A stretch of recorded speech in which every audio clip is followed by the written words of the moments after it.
slightly eerie vibes tonight because, you know, it's a bit dark. And I'm here to review a horror film, so it's quite apt. I'm not going to do anything about it. What can I do about it? This is what happens when you film in your car and you're massively unprofessional. So tonight's movie, spur of the moment decision to go and see it.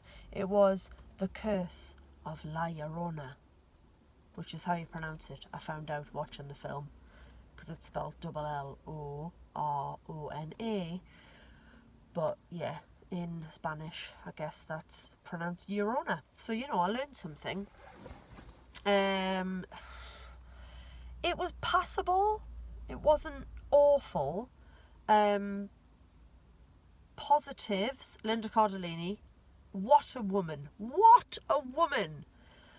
I loved her in ER. She was one of the only good things in the Scooby-Doo films, and I'd say that with pain in my heart because I love Sarah Michelle Gellar, but good God, those films were awful. She's in Dead to Me, which is on Netflix, which I haven't seen yet, but I've heard great things about. She played Viggo Mortensen's husband. No, she didn't, because that would be ridiculous. She's a woman. She played his wife in Green Book, and she just keeps turning up and turning in these outstanding performances, and she was very good in this role. The kids were good. Often have beef with child actors, but these two were good.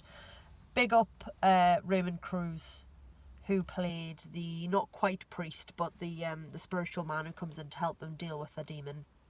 He was excellent. So yeah, like I say, it wasn't dreadful. It was just my major beef was that your woman, La Llorona, the weeping woman.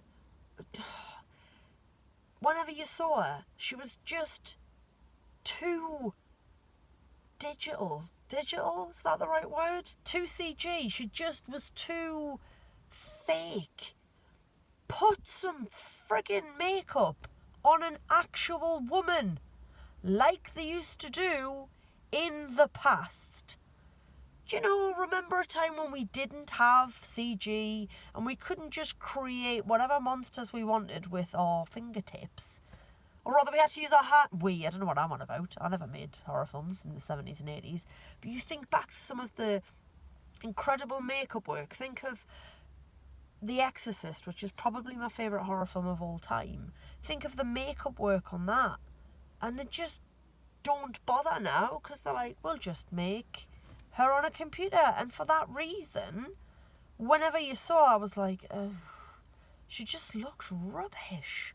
The tension, the build-up to appearances, she's in here somewhere and I don't know where she is, that worked really well.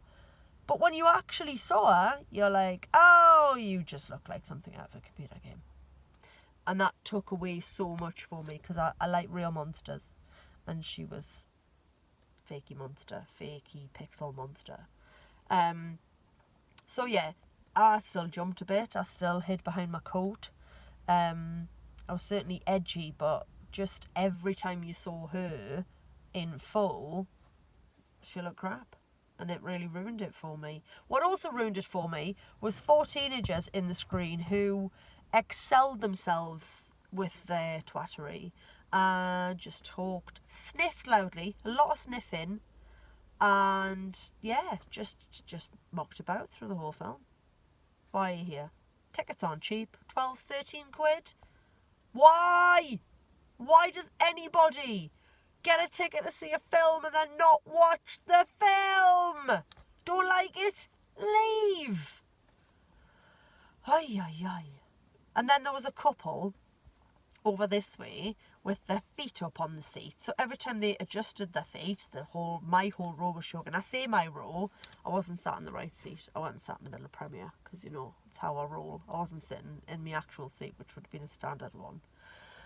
So yeah, spur of the moment, off I popped, sat in the middle of Premiere, got irritated by teenagers with no respect for cinema and annoying couples with no respect for seats.